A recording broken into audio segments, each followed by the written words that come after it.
बाकी ये टेक्नोलॉजी मध्य प्रदेश और महाराष्ट्र बाउंड्री के बाहर नहीं जाना चाहिए भाई। मैं बोल रहा हूँ तुमको। जय श्री महाकाल भाई सभी को। आज हमारे 3500 किलोमीटर नर्मदा परिक्रमा का 11वें दिन है। कल रात हम रुके थे खेरवानी के इस आश्रम में, जो कि शुल्पानी झाड़ी के बीच में पड़ता है। ये तो बैक साइड है आश्रम का। आश्रम के पीछे से ही नर्मदा मैया बहती है। सुंदर सा नज़ारा यहाँ से दिख रहा है, व्यू आ रहा है। तो कल करीबन 22 किलोमीटर जंगल से चलने के बाद हम खेरवानी पहुँचे थे। बोरखेड़ी से चलना स्टार्ट किया था, एकदम भयंकर वाली चढ़ाई, और शुल्पानी की झाड़ी का आनंद लेते हुए हम यहाँ तक पहुँचे। आज भी हमें पहाड़ी चढ़ना है, तो चारों साइड से पहाड़ियाँ है, नर्मदा मैया का किनारा साथ में है ही। सुंदर। आज देखना पड़ेगा कि कितना किलोमीटर चलना है, तो देखते हैं दिन भर क्या होता है। अपडेट्स मैं आपको देते रहूँगा। नर्मदे हर। सूर्योदय के साथ ही सुबह सुबह परिक्रमावासी आश्रम से निकल पड़े। सुंदर दृश्य।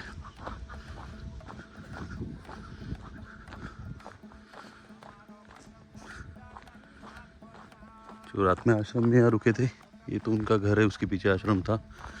यहाँ से भी निकल पड़े। 3-4 लोग तो भी फिलहाल दिख रहे हैं साथ में, बट तो आगे पीछे हो जाते। अभी हम तो घर से अकेले निकले, तो इनके साथ तो चलेगी नहीं। हाँ ठीक है, रात में जहाँ रुकते हैं या कहीं मिलते हैं तो बातचीत हो जाती है। परिक्रमा करते टाइम ऑन द वे दिन भर जो चलते हैं, तो अकेला चलो, अकेले के मस्ती में रहो, खुद का खुद आनंद लो। अभी ये लोग ग्रुप से चल रहे हैं, इनकी पूरे ग्रुप में दिन भर बातें ही ख़त्म नहीं होगी। हर जगह रुकेंगे, ग्रुप में ही चलते रहेंगे, ग्रुप में ही बातें करते रहेंगे। स्वयं के लिए समय कहाँ निकालेंगे। बस नर्मदे हर। यही आश्रम था वो, तुकाराम जी पटेल चलाते हैं खैरवानी में। शुरू हुई सुबह सुबह ही चढ़ाई, अर्ली मॉर्निंग में। ये बात, अब तक पूरा सनराइज भी नहीं हुआ, इनका चढ़ना चालू। ये भी शायद रास्ता अभी काट के बनाए हैं, पुराना रास्ता कोई अलग होगा। ये दिख रहा है बनाया जैसा नया।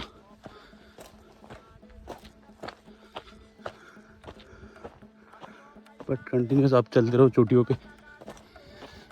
यही तो शुल्पानी की झाड़ी है।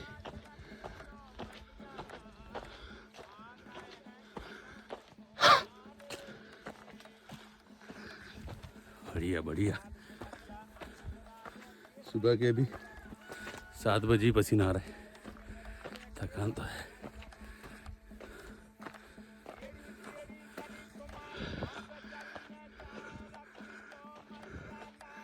ऊपर चढ़ गए, सूर्योदय होने वाला है।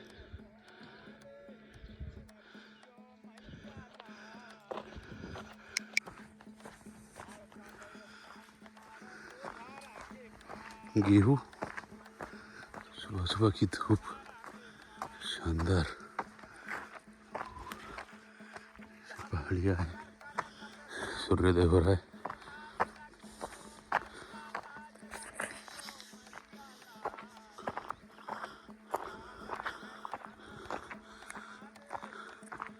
अभी आगे वो पहाड़ी पे से आना है भाई। मज़ा आ रहा है, आनंद ही आनंद।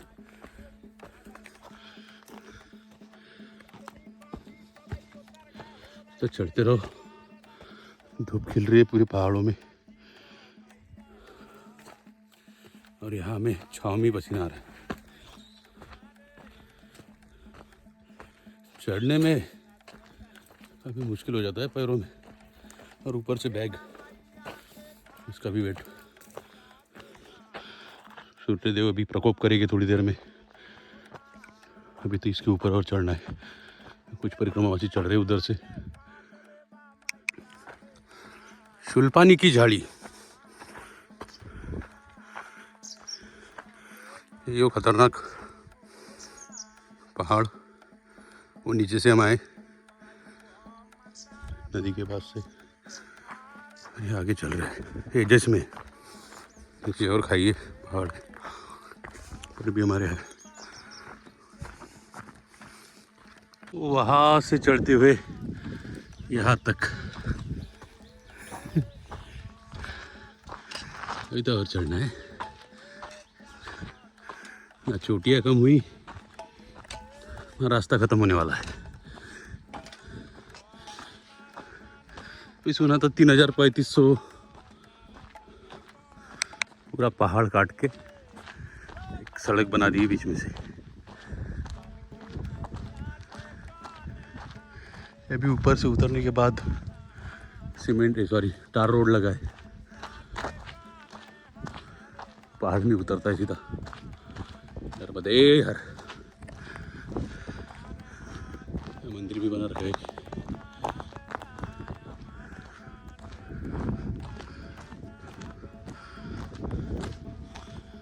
बम बोले, एकदम सुंदर सा नज़ारा है आगे देखो, पहाड़ी पहाड़। अभी शायद ये टार रोड से जाना पड़ेगा ऐसा तो लग रहा है। कच्चा रोड तक समाप्त हो गया, तो ये पहाड़ी से उतरने के बाद कच्चा रोड समाप्त। इधर और लिखा है नर्मदे हर सुलपानी की झाड़ी, मतलब ये रोड भी जल्दी ख़त्म होने वाला है, वापस से झाड़ियों में जाना पड़ेगा। ये सामने एक गांव दिख रहा है तो उसके लिए शायद ये रोड बना हुआ है, छोटा सा ही रोड है। बाकी आगे नज़ारे आनंद। रास्ता एकदम डेंजर है, सीधा नीचे।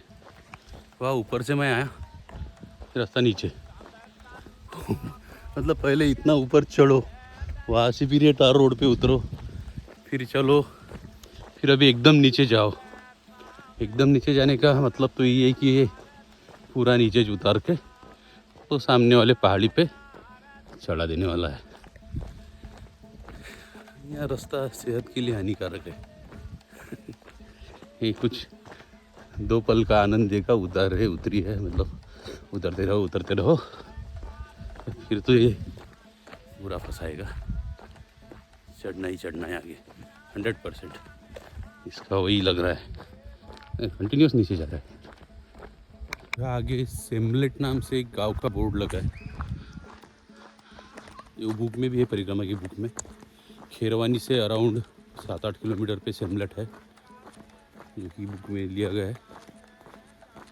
अभी आगे गांव आगे होगा, बोर्ड तो पहले ही लगा दिया इन्होंने, ऐसे जैसा कुछ दिख नहीं रहा है। ऊपर बस एक घर है, जैसा सेटलमेंट, ह्यूमन सेटलमेंट कुछ है नहीं।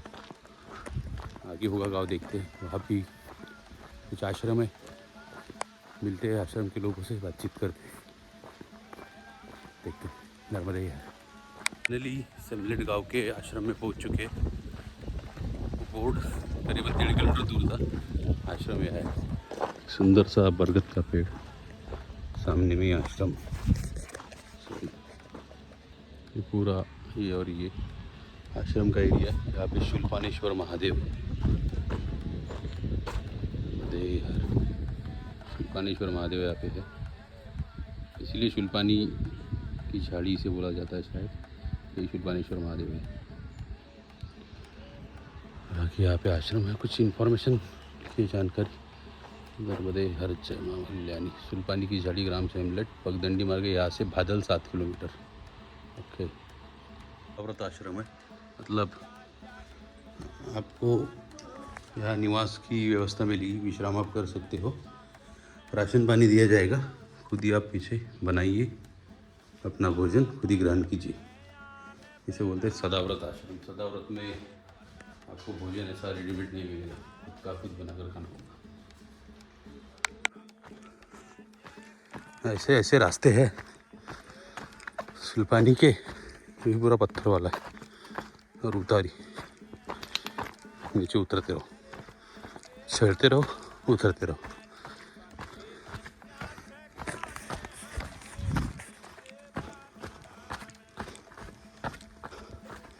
पूरी पहाड़ी,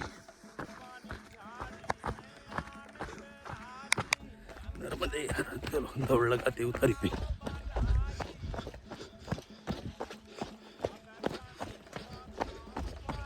आनंद है।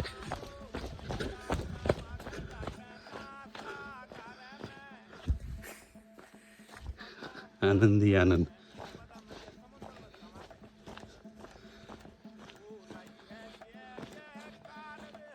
कंटिन्यूस है।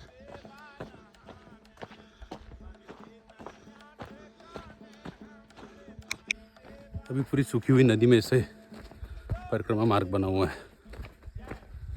अभी पथरीला रास्ता है, चलता है। इधर से ऊपर से हम उतर चुके हैं नदी में। उतार जो था उतार यहीं पे लेके आई है। पता नहीं अभी कितना किलोमीटर नदी का रास्ता। आगे भादल नाम से कुछ एक गाँव है 7 किलोमीटर पे, उसके बाद भांबरी। तो ऐसे 2 गांव आज जाना है, क्योंकि बीच में कोई रुकने की व्यवस्था नहीं है, आश्रम भी नहीं है, तो वहाँ पहुँचना ही पड़ेगा, लिमिट है। तो झाड़ियों में तो रात में रुक नहीं सकते, सुल्पानी की झाड़ी वैसे ही बहुत खतरनाक है बोले। तो झाड़ियों के बीच में रुकना एकदम नामुमकिन काम है।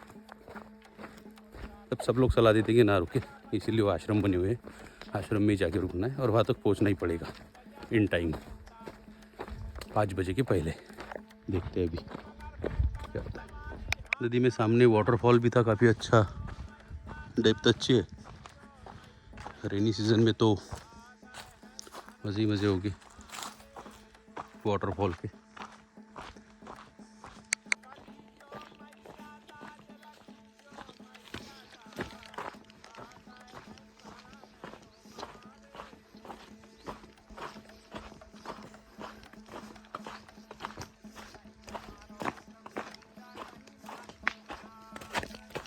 पहाड़ों के बीच में एक घर बना हुआ है जो केवल ईंटें रख के बनाए हैं, ना उसमें कुछ सीमेंट है, ना मिट्टी है, ना लिपाई पुताई, कुछ भी नहीं, मात्र ईंटें और चारों साइड से पहाड़।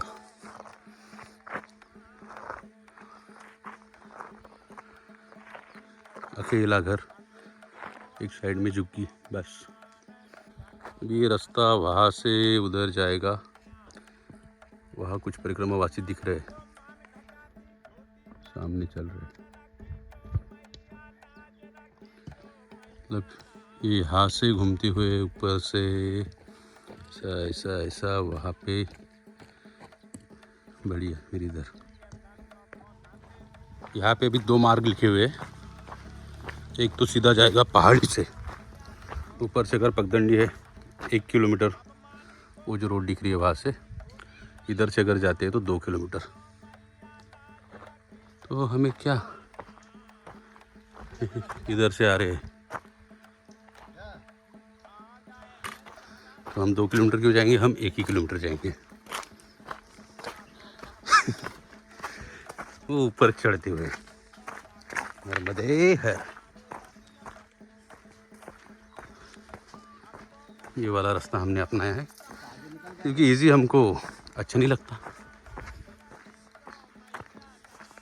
जैसे बोला था कि इजी सरल मार्ग, सरलता पसंद ही नहीं है, तो यही मार्ग चुन लिया, पहाड़ी वाला। तो अभी चलते रहो पहाड़ी से, इसके ऊपर पहुँचेंगे। मैया जा रही है पानी लेके। गाँव के लोग तो आराम से चल जाते हैं, उनका डेली का आदत है, पानी वानी भरते हैं। नीचे कुआं है जहाँ से हम ऊपर चढ़े। बस चलते रहो अभी, नर्मदे हर। 1 किलोमीटर बचाने के चक्कर में वहाँ से स्टार्ट किया।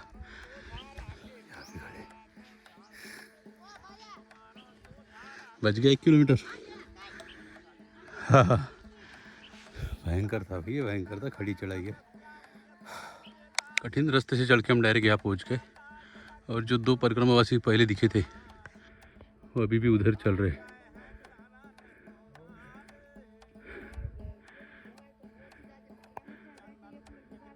मुझे लगा था वो कठिन मार्ग आगे जाकर ख़त्म हो जाएगा और किसी मेन रोड से लग जाएगा, बट ये मार्ग ख़त्म नहीं हुआ है।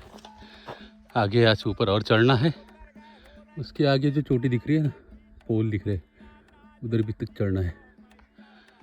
ये सच में कठिन मार्ग है। डिस्टेंस कम है बट हार्ड है, स्टीप बहुत है। भाई आज बहुत बड़ी गलती कर दी। अच्छा खासा चल रहा था, एक सरल मार्ग था, बीच में एक बोर्ड लगा कि ऊपर के रास्ते जाओगे तो सिर्फ 1 किलोमीटर में पहुंच जाओगे, इधर से 2 किलोमीटर लगेगा।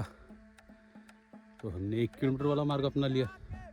तभी बहुत आनंद आ रहा था कि भाई दिख रहा है एक पहाड़ चढ़ना है, ख़त्म हो जाएगा। ऊपर आने के बाद पता चला यहाँ पहाड़ ही पहाड़ है और चढ़ रहे हैं ऊपर ही ऊपर। बट आनंद आ रहा है देखते। ये रास्ता है, इसके उधर शायद वो जो बड़ा रोड था वो लगेगा, प्रॉबेबली, बता नहीं सकते, लग तो ऐसे ही रहा है। हाँ, ये पहाड़ क्रॉस करने के बाद ये होता है नतीजा कठिन मार्ग चुनने का। बट अच्छा है, ठीक है, किनारे किनारे चल रहे, पैर फिसला की डायरेक्ट नीचे ऊपर। चलो, आनंद है। ऐसे ही रास्ता दिख रहा है, देखते हैं कौन सा है। तो पूरे मतलब जो गाय भैंसे है उनके रास्ते से शायद ही कोई आता होगा, बस लिख के रखा है उन्होंने 1 किलोमीटर। एक से ज़्यादा तो चल गया मैं खुद। उसके बाद जो भी मतलब मैं तो सजेस्ट करूँगा कि अगर आना है और आप बादल आते हो तो वो 1 किलोमीटर वाला रास्ता ही चुने, क्योंकि उसमें आपको आनंद तो आएगा चलने में, और साथ ही में ये जो झाड़ी वाला सीन है, जो ओरिजिनली शुल्पानी की झाड़ी बोलते हैं, तो ये भी आपको क्रॉस करने मिलेगी। पहाड़ भी चढ़ना हो जाएगा और जंगल का भी आनंद ले पाओगे। काफ़ी सुंदर जगह है, पूरा व्यू। और सबसे इम्पोर्टेंट चीज़ की ये रास्ते में दूसरा कोई परिक्रमावासी नहीं होता है, बस आप अकेले ही आनंद लो, चलते रहो, असली आनंद है। ऐसा फाइनली पूरा चढ़ना उतरना, पहाड़ी, जंगल, हर चीज़ क्रॉस करके भादल ग्राम के एक आश्रम में, अन्न क्षेत्र में हम पहुंच चुके हैं। देखते हैं भी यहाँ भोजन प्रसादी की व्यवस्था तो हो रही है, महाराज जी वहाँ पे है, नर्मदा परिक्रमा वासियों के लिए अन्न क्षेत्र।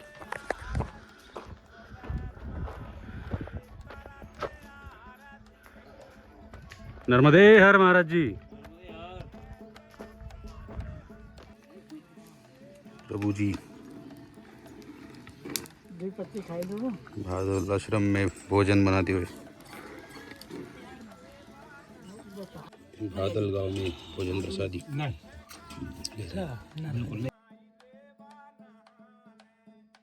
मध्य प्रदेश के भादल ग्राम से भोजन प्रसादी पाकर थोड़ा आराम कर अभी निकल पड़े महाराष्ट्र के भादल ग्राम। तो भादल 2 है, एक महाराष्ट्र में भी भादल आता है, एक मध्य प्रदेश में भी भादल आता है। मतलब हम बाउंड्री पे भी एमपी और महाराष्ट्र के, तो अभी निकलते हैं महाराष्ट्र के भादल की तरफ। और ये कुछ नाला क्रॉस करके ऐसे है, आते ही चढ़ाई लग गई है। सुल्पानी मतलब चढ़ाई तो है ही फिक्स, तो चढ़ना तो पड़ेगा ही, पूरा पार कराना है। करीबन 250 किलोमीटर का स्ट्रेच एक है सुल्पानी झाड़ी का। तो ऐसी चढ़ाई वापस से आ गई है, चलते हैं। सुल्पानी झाड़ी भादल, दादा गुरु की गुफा। बाप रे, गुफा देखने मिल जाए, देखते हैं आगे अगर कुछ मिलता है तो। चल तो रहे गुफा की तरफ। सामने जो दिख रही है वो झरकन नाम की नदी है, और यही नदी है जो महाराष्ट्र और मध्य प्रदेश को डिवाइड करती है। अभी जो पहाड़ सामने दिख रहे हो महाराष्ट्र के पहाड़ है, और मैं जहाँ पे अभी खड़ा हूँ ये मध्य प्रदेश का पहाड़ है। तो फिलहाल मैं एमपी में हूँ और मेरे से थोड़ी दूरी पे महाराष्ट्र है। ये नदी क्रॉस करके उधर जाएगी तो महाराष्ट्र में पहुँच जाएगी। जय महाराष्ट्र। भाई मध्य प्रदेश से एमपी में एंट्री करने के लिए यहाँ पे एक अलग टाइप का शिप है जो बो चीता मेड इन सिंगापुर है। 35% शिप, इसमें बैठ के वो आ जाना है बस। बैठने और उतरने में ज़्यादा मेहनत है। बट सिंगापुर मेड में बन रहे भाई। चलो देखते हैं अभी वहाँ जाने के बाद भी वो पहाड़ी चढ़ना ही पड़ेगा उधर उतरने के बाद।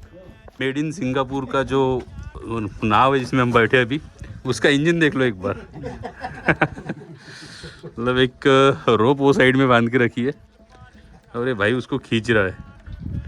तो ऐसे ही खींचते खींचते हम वो किनारे पहुंच जाएंगे। ना पेट्रोल ना कुछ, बस रस्सी खींचते रहो और हमारी नाव चल पड़ी। क्या बात है। झारखंड नदी में चल रही है, इस मेड इन सिंगापुर है। क्या बात। ये हमारे बाकी यात्री परिक्रमावासी लोग सब यहाँ है, सब एनआरआई लोग हैं। हम भी है, आस्वाद ले रहे हैं यात्रा का नाव से। बाकी ये टेक्नोलॉजी मध्य प्रदेश और महाराष्ट्र बाउंड्री के बाहर नहीं जाना चाहिए भाई। मैं बोल रहा हूँ तुमको, ये बस यहाँ से मध्य प्रदेश में से नाव एमपी में ही जाना चाहिए और एमपी से महाराष्ट्र में जाना चाहिए। ये टेक्नोलॉजी बाहर कहीं नहीं जाना चाहिए। गुजरात में तो दो मत है टेक्नोलॉजी, वो मध्य प्रदेश और ये महाराष्ट्र। महाराष्ट्र में आगे भाई चल रहे हैं महाराष्ट्र की धरती पे फाइनली। ये सामने मध्य प्रदेश है, इधर महाराष्ट्र। बस चाय पीनी तो फिर पिलाने कोई करे गिलास हो जाए। वह गिलास मारे में पड़ी नहीं उधर वाले उधर। इसके पहले जिस गांव में हम रुके थे, भोजन प्रसादी ली, वह मध्य प्रदेश का बादल गांव था। और अभी जिस गांव में हम आए हैं ये महाराष्ट्र का बादल गांव है। गांव का एक ही नाम है, दोनों बादल ही नाम है, बट एक मध्य प्रदेश में है एक महाराष्ट्र में है। वहाँ भी आश्रम था, यहाँ भी आश्रम है। ये आता है महाराष्ट्र के नंदुरबार ज़िले में, अन्न क्षेत्र है और आधा आश्रम है, तो ये महाराष्ट्र के अंदर आता है। बादल गांव में थे, यहाँ दो मूर्तियाँ दिखी। मतलब एक तो वीरगढ़ जैसे दिख रहा है, घोड़ा है और घोड़े के ऊपर एक ऊंची वाले दो वीर बैठे, हाथ में कुछ है। महाराष्ट्र के नंदुरबार ज़िले में परिक्रमा मार्ग भी हमें मिला है। नमोदय, यहाँ से नीचे जाना है। बापरे, चलते हैं। पहाड़ी का पूरा आनंद इधर ही है, शूलपानी पहाड़ी है, पहाड़ियाँ। अभी हम महाराष्ट्र के बादल गांव से भाबरी गांव तरफ जा रहे हैं। सामने थोड़ा सा पहाड़ काट कर रास्ता बनाया गया है, नीचे एक नदी है। यह है महाराष्ट्र के नज़ारे, पूरा महाराष्ट्र है। आनंद आ रहा है। बट भाबरी गांव छोड़ने के बाद पूरा टार रोड लगा है कम्प्लीटली। टार रोड से चलना है, जो पहले पहाड़ों में से रास्ता था। तो काफ़ी ज़्यादा आनंद आ रहा था। वहाँ स्पीड कम होती है बट ठंडक होती है। यहाँ स्पीड ज़्यादा है बट भयंकर वाला गर्म सीन है। अभी करीबन 5:30 बज चुके हैं। फाइनली महाराष्ट्र के बादल गांव से महाराष्ट्र के ही दूसरे भाबरी गांव के इस आश्रम में हम पहुँच चुके हैं। अभी थोड़ा विश्राम करेंगे भाई। आज तो पूरी वाट लगा दी। सुल्पानेश्वर महादेव, सुल्पानी झाड़ी, जय हो महादेव। जय आनंद कंदी हरिहर शंकर रेवा शिव हरि शंकर रुद्री पालंती। ओम जय जगदानंदी देवी नारद शारद तुम वरदायक अभिनव पद चंडी। त्रिभुजन। आज का सफ़र काफ़ी इंटरेस्टिंग था। शूलपानी झाड़ी लेवल 2 भी हमने क्रॉस कर ली। मध्य प्रदेश की खैरवानी से लेके महाराष्ट्र के डेडियापाड़ा तक हम आ चुके हैं। अराउंड 28 से 30 किलोमीटर का डिस्टेंस पार किया है। काफ़ी इंटरेस्टिंग रास्ता था, सुंदर जंगल था। बीच में झारखंड नाम की रिवर थी जो महाराष्ट्र और मध्य प्रदेश को डिवाइड करती है। उसे भी हमने एक बोट से क्रॉस किया, जो बोट वायर से या इंजन से नहीं चलती, वो रोप से चलती है। तो कल एक और टास्क हमारे सामने है, खप्परमाल की पहाड़ी। खप्परमाल काफ़ी डेंजरस चढ़ाई मानी जाती है जो पहाड़ी है। वैसे तो खप्परमाल जाने के 2 मार्ग है। एक रास्ते का मार्ग है टार रोड जो अराउंड 7 से 8 किलोमीटर पड़ता है खप्परमाल जाने के लिए, और दूसरा है पहाड़ी मार्ग। पहाड़ी मार्ग 2 किलोमीटर में ही ऊपर आश्रम में पहुंच जाता है। तो हम ऑब्वियसली 2 किलोमीटर वाला ही रास्ता लेंगे, पहाड़ी मार्ग। तो पहाड़ी मार्ग का कल इस्तेमाल करेंगे। तो मिलते हैं कल नए ब्लॉग में, तब तक के लिए नर्मदे हर।